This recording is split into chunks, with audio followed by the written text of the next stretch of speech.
I'm Melisa Nielsen with Waldorf Essentials. All right, my gift ideas.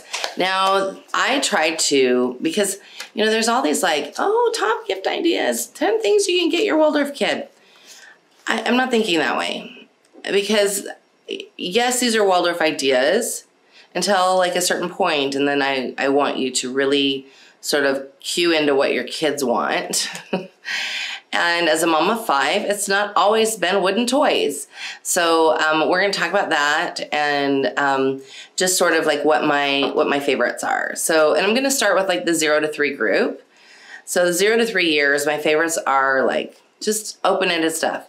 Blocks. I don't generally do puzzles for this age because it's too heady for them. Even the ones that are like put one thing in the other. I just don't generally tend to do that for the 0 to 3s. But blocks, favorite books, these little Ostheimer guys. And people say to me, is Ostheimer really worth it? Yeah, it is. I mean, yes, they're expensive, but yeah, I totally believe that they're worth it. They're hand painted and they are, they're really good quality and they'll last you for years and years. The great thing about Ostheimer is that they also retain their resale value generally. So as Soraya has grown out of ones that I don't want to keep for myself, because these are mine, these are not hers, that I don't want to keep for myself, we have moved them on. And then as they retire, then they're worth oodles of money. So, you know, these are for sure fun to have and they come in all kinds of, you know, there's plants and there's animals and there's people and there's, you know, there's a never-ending supply of Ostheimer. I really like Trisha over at RVA Naturals. I think it's rvanaturals.com. And she's sort of who hooks me up often when I'm ready for some Ostheimer. That or eBay. eBay, you can get somebody else's used ones and you don't have to buy them new. And yeah, so anyways, I'm a huge fan of Ostheimer. And am I saying you need to have that in order to have a Waldorf home? No, absolutely not. In fact, I will tell you that we didn't have a lot of Ostheimer until probably, and I've been a Waldorf mom for over 20 years, probably the last 10 years has been our, like Sam and Soraya were so much more into playing with the little wooden toys than my bigger kids were. My bigger kids, like Jacob he loved the toy kitchen. And he got the toy kitchen when he was 3, the year he turned 3. And that provided so much play for so long. And it was such a good, you know, yeah, I think we paid $200 or $300 for the toy kitchen. But it was the big Christmas gift, or no, maybe it was a birthday gift, but he, for years, was like, I just want stuff for the toy kitchen. So it became an easy thing to get him gifts for, like at birthdays and stuff, you know, because there's a never-ending supply of wooden food and all kinds of things. We had, I think, just about everything in our wooden kitchen. And so, and then his younger sister ended up playing with it, and it became something that actually all the younger ones ended up playing with it. So it was the gift that kept on giving. So if you can give one big gift and you've got children that are coming under, then it will last for a long time. So let's see, Jacob is about to be 21 and we got that for his, like I said, I think his 3rd birthday. And Soraya played with it, Sam played with it, Ellie played with it, gotten a lot of love. And that's really what you have to think about when it comes to bigger ticket gift ideas for kids when it comes to Waldorf. And if you can like stop with the sticker shock and move forward. One thing that I like to do, and I didn't do this a lot with my parents as far as the bigger ticket stuff, but I always sort of let them know what it was that they were playing with. And I know there are going to be like grandparents that are like, I'm just not paying that. So then you have to like come up with other ideas, and hopefully some of these other ideas will work for that. We always keep an Amazon wish list, so it's easy to sort of send the Amazon wish list to grandparents. That's where we put all of our books. Every now and again, you can find some Ostheimer on there. The Holtz Tiger brand is on there, which is another brand of wooden toys. It's pretty good. So you can sort of put those on an Amazon wish list and then send that Amazon wish list to parents or grandparents or anybody who wants to give gifts to your kids. That's something that we do fairly regularly. Like I will send out like the wish list, even if it's February. Hey, we updated wish lists. Just wanted to send these to you in case you want to buy some stuff. So that way, you know, you've got a never-ending supply of ways to let your family and friends know this is what we do, and this is why we do it, why we love it. Okay, so let's see. 4 to 6 age group. I would say things like crayons, some art supplies, and I'm going to take a second to talk about why we've always chosen higher quality art supplies. I know if you're new to Waldorf, you're thinking, oh my gosh, those crayons are so expensive. They are, but those crayons last like 20 years. So we have crayons and pencils that are more than 10 years old. So it's definitely good when they're young to start with that. Now, if you have a child that still eats things, I'm just going to warn you, the orange and the yellow apparently taste good. Sam, I mentioned that to Sam the other day, and he's 13 and a half. He's like, oh yeah, I remember those crayons tasting good. So I'm sure it's the beeswax content in them, but there's something about the orange and the yellow that not just children, but dogs also like. So you want to keep them up away, or you can be frustrated at your investment and somebody ate them. But I generally tend to let children have all of the good art supplies from day one, because when they know that they have to take care of things, then they treat things well. And so you sort of want to be in the habit of that. If you've been in Crayola land and they haven't treated their crayons well, it's really just a matter of like raising awareness. And I think you can do it with any children, because even though we use Stockmeyer at home, at church, we teach Sunday school, and there was a dreadful box of like melted crayons in my classroom. I threw them away, and I went to Target, and I bought Crayolas because it was for my Sunday school class and wasn't going to take my Stockmeyers every week. I could, but you know, so I bought Crayolas, and I bought enough to fill this tin. And because I raised the vibration and awareness of these 6-year-olds, they're very careful with these crayons. So we've had the box in there. It's probably been what, dear? 4 months? 5 months, yeah. Probably. And there's probably only 2 broken ones out of the whole box and these are rowdy 6-year-olds. We have up to 8 6-year-olds at a time sometimes in that class.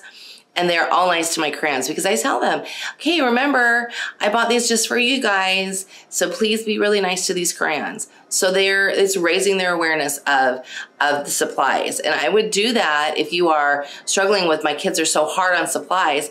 I would think about how do you present that, and how do you sort of raise their awareness about things that that you want to, you know, keep in good supply. So we've done that with pencils, with crayons, with paint paper even, and I generally let them, when they want to paint just willy-nilly and it's not lesson time, I generally just have them use sketch paper. Like mainstream sketch paper is pretty, holds up pretty well, and like Strathmore brand, Canson, all of those are pretty good. Canson mixed media is pretty good. I don't use it for wet on wet, but for sure if they're just painting with paint palette, it's really good for that. So that would be my suggestion for the 4 to 6. Don't bug off on the good supplies. Get the good supplies. Start to raise their awareness when they're little, and they'll not depart from it as they get older. Okay, also the 4 to 6 group, this is about when I start to allow Legos. You know, sometimes with the little ones, we did Duplos. Like Soraya loved Duplos, but the other kids really were not ever into those. But we did Legos from about 4 to 6 on up. And I know there's like controversy. Oh no, but if it's something that has directions and it's not open-ended.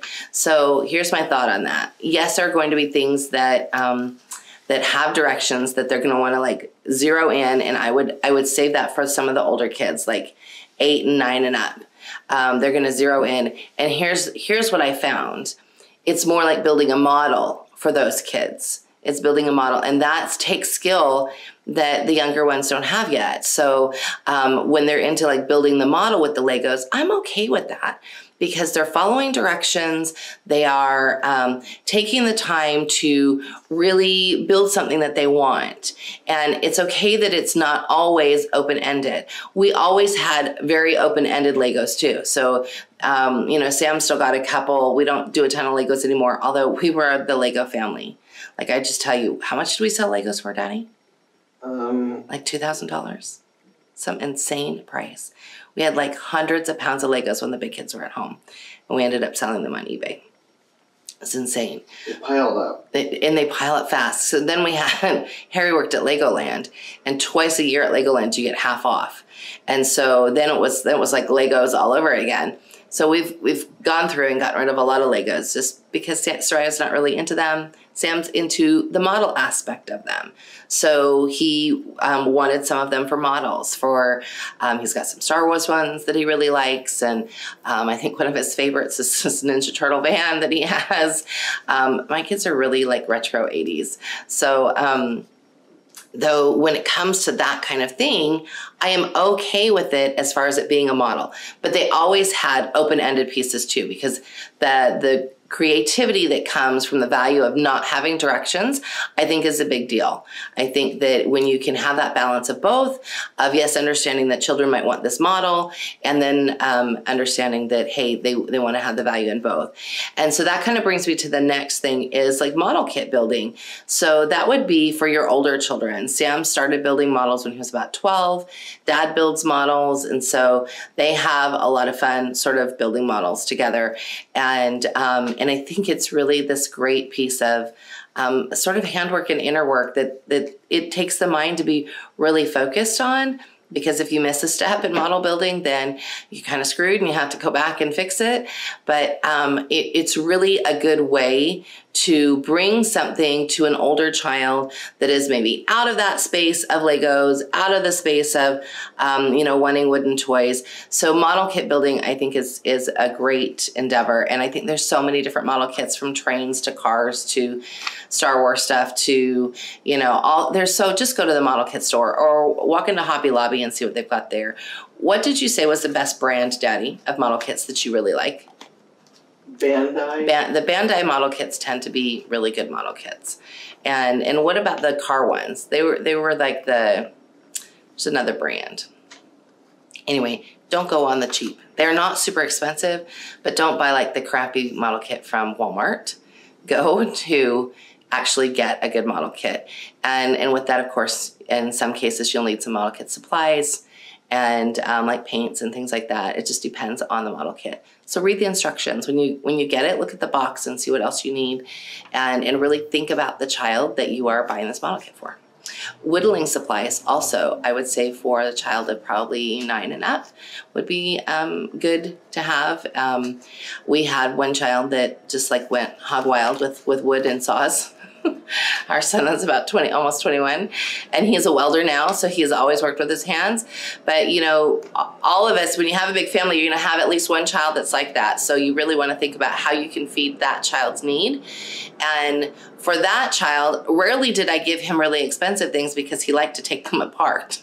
So, like, I would not give him an Ostheimer gnome. He loved the toy kitchen, but then as he got older, he was like, I want to make swords. I want to do things with wood. I want to hammer things. So he was always the child that we took to the parent day at the Home Depot because he wanted to build something. So, talk to your children, find out what it is that they want and what it is that they love to do.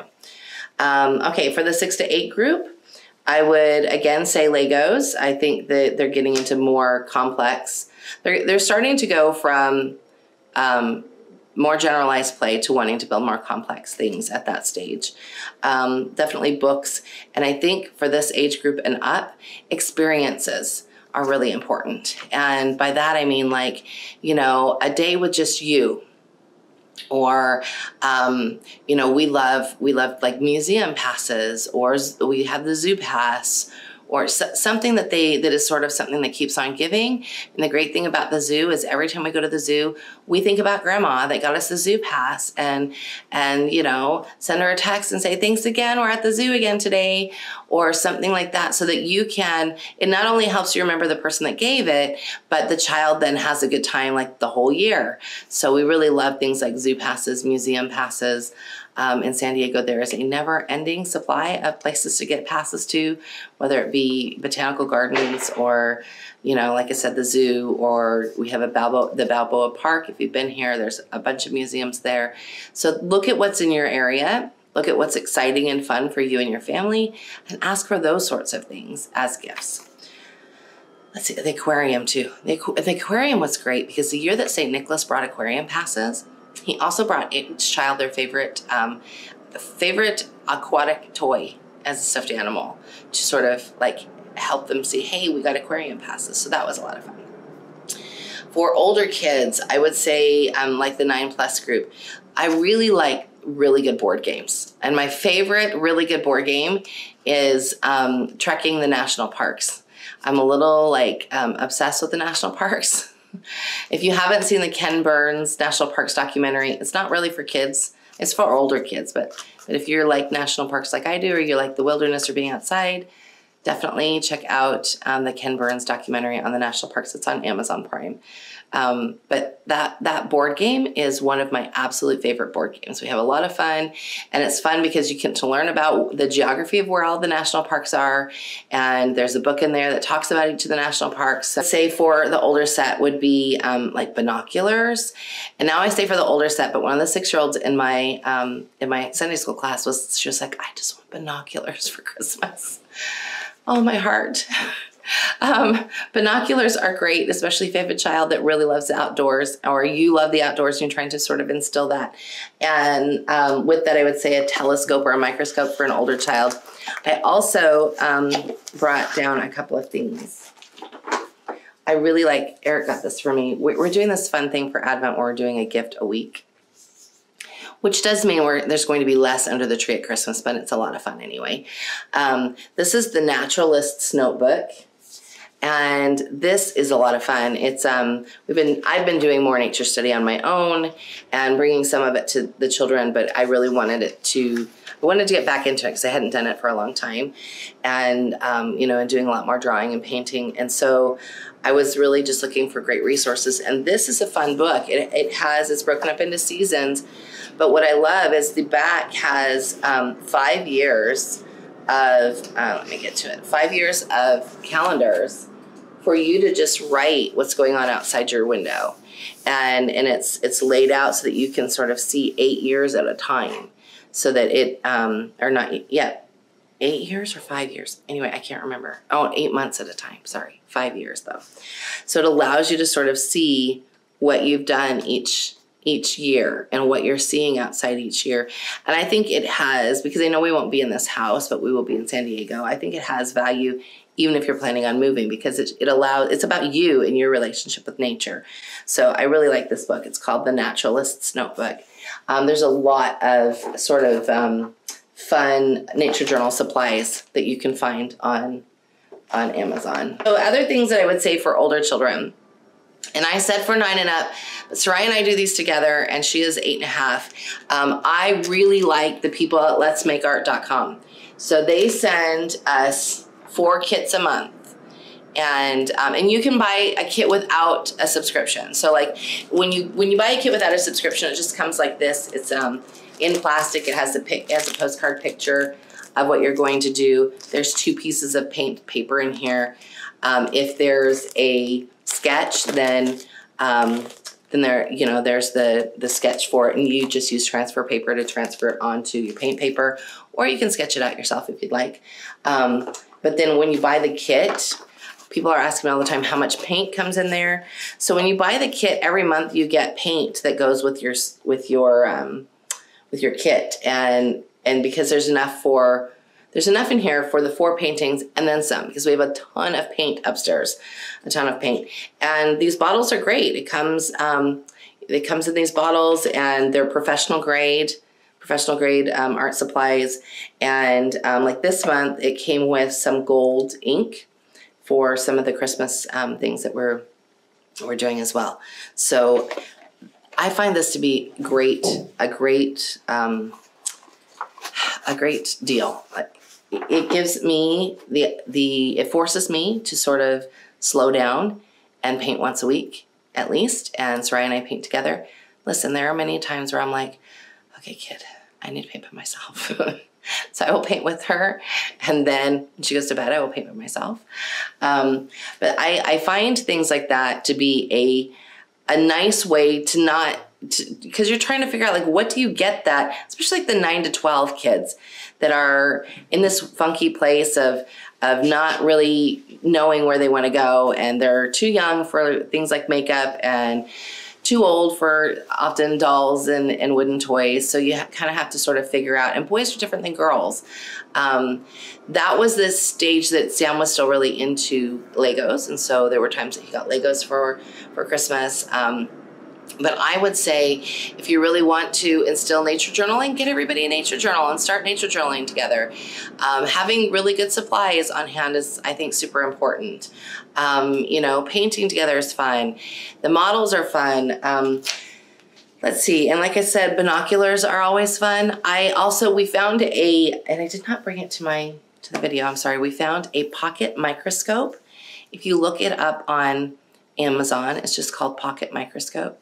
And it's small, and you can take it with you anywhere, like when you're going on a nature hike. And it was really easy to put together. So those are some great little gifts. Now I'm going to cross over now to bigger kids. There comes a time when your kid's going to say something like, well, I really want a video game, or I really want to go to the mall, or I really want to, and you're like, oh my gosh, did I not teach you well enough? Yes, they're just growing up. It's okay. So how do you sort of navigate that when you've got little ones and big ones? So we've just always called media is media. So if you choose to spend that media time on a video game, fine, but that's still media. So you don't get any extra media just because you decided I was gonna play Mario Kart instead of watching a show. So you wanna have good boundaries before you let anything like that into your house. You want to have a good chat with your partner. These are our boundaries, right? Like, talk together about it. And then when you go to that next space, because many of us Waldorf moms are flying blind when it comes to things like video games, you want to talk to somebody that knows what's in the game. You don't want to just sort of buy it because your kid thinks it's great, and then you get it home and realize it's an M-rated game. Nope. So, you know, all the games have ratings on them. And we've always had rules about those ratings. And if I haven't played many things. I was gonna say, if I haven't played it, my extents is like Mario Kart and Captain Toad's Treasure Tracker. That's about it for me. But you want to ask somebody who has played that game what's in it, and it needs to be somebody you trust. Don't ask the lady at GameStop or the guy at GameStop. He's gonna be like, oh yeah, it's a great game, your kid's gonna love it. No, you wanna actually ask somebody who knows, because if there's more violence in it than you're okay with, if there's more body parts in it than you're okay with, if there's more addictive qualities than you are okay with, then you want to know. So you wanna ask somebody who really knows the answers to those things. I tend to try to stick to things that are on the Wii, or on the, that's not called that anymore, Daddy. What's it called? Switch. The Switch. Sorry. See, I'm like back in the 90s, or the early 2000s. The Switch, that are games that everybody can play, and that way it's something that everybody can play. They can play a 2-player, but as they get older, they're going to want to play on their own. And I think it's really important as parents to instill boundaries, and to like we've always made them have a lot of outside time or movement before they had anything like that.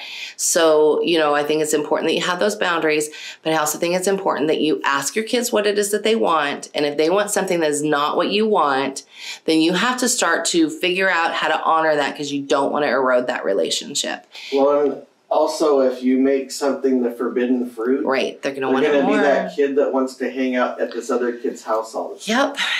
they're going to want it more. So you have to figure out a balance, because the forbidden fruit thing could get you the opposite of what you're trying for. So, really examine that. And I'm not saying, oh, my kid wants a video game, I should run out and do it. No, I'm not saying that. But I'm definitely saying you need to examine the whole big picture, and where are they asking, what is it that they've seen that they're curious about. My kids like old stuff. So I was joking that I was going to, I don't know if you're going to bring them over here, Daddy, the lights. I was going to say these were great gifts, but I don't know if Eric can bring them over here. Because my kid would Samuel would be totally like all about these lights. And unplug it. Oh, he said unplug it. They're Pac-Man. And so this is like old retro stuff. And so I think that if you've got kids, if you've got a dad that's like Eric that likes old retro stuff, you're going to likely have at least one child that is all into it. Out of 5 children, Samuel is he's like a mini me. These lights crack me up. These are on Eric's desk. This Pac-Man and Ghost. I was going to say, there are times where we have a kid that wants something that we really don't like. And there are times that if we have a conversation about it, and then they realize it's not a good idea. So right. For it's sure. Not just for sure. It's not about willy-nilly giving. Everything that they want. Because there are times that we've talked Soraya down. It's we don't want that in our house. Right. That you've got. But it helps to really have the conversation, because I think often we get blindsided by their Christmas list and you're like, what? I had no idea this is what you wanted. So we sit down and we talk about it. And they can be talked down. Yeah, we sit down and we talk about it. We talk about why we don't want some things in our house, and why, okay, if we do this, then we definitely have to have boundaries about it and those sorts of things. So I just want to encourage you to, and it's a hard space as you're going from the cute, fun, little Waldorf space to, oh my gosh, they have minds of their own and they want other things space, that you are not having your feelings hurt. I've totally been that mom.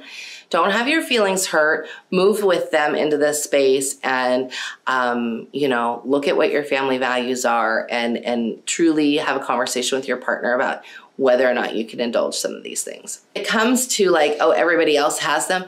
I guess that's one of those things where I go, well, who's everybody else? In our set of friends, it would not be odd for our child to not have something like that. So that's been something that, we've really tried to cultivate friends that aren't in that space of everybody has this. Often they don't know about those things unless they're watching commercial TV. So I would not watch anything with commercials. And I think that if your daughter really loves Belle, who's a great character, by the way, then find a way to get her a Belle doll that is something that you would be okay with. And talk about, Belle loves books and all of those things. And I know that Disney gets a huge bad rap in the Waldorf world. I totally get it. Everybody's welcome to their opinion for sure. But I'm going to tell you all a secret. There's a lot of Waldorf people that work for Disney. There's a lot of Waldorf people that work for Lucasfilm. There's a lot of because the mass amounts of creativity that come from this sort of education, they're funneled into those kinds of jobs. So you are indirectly supporting people that have this education that way. George Lucas's kids went to Waldorf schools. Steven Spielberg's kids went to Waldorf schools. So, I think we have to sort of just take a deep breath and go, okay, so what is it about this? I don't want all the materialism. I don't want all the commercialism. I got you there. We go to Disneyland and rarely do we walk out with any kind of toy. I don't think we've ever walked out with a toy, actually. Just take a deep breath. Just because you leap off one cliff doesn't mean you have to leap off the whole mountain. So have a good week. On that note, I'm going to be done. Overall, though, have a good time, because that's what's important, is that we love life and that we're having fun.